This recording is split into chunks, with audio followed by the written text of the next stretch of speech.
Nagsimula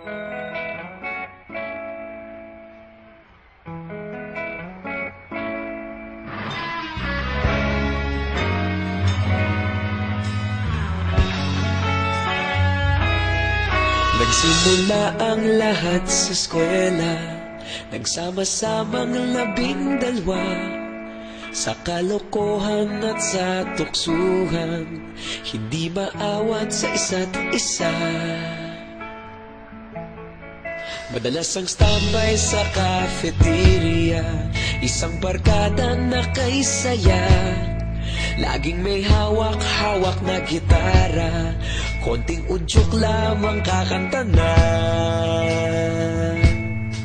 Kay simple lamang ng buhay nun, walang mabibigat na suliranin. Problema lamang laging kulang ang gatong. Sana napunta ang panahon? Sana nga ba? Sana nga ba? Sana napunta ang panahon? Sana nga ba?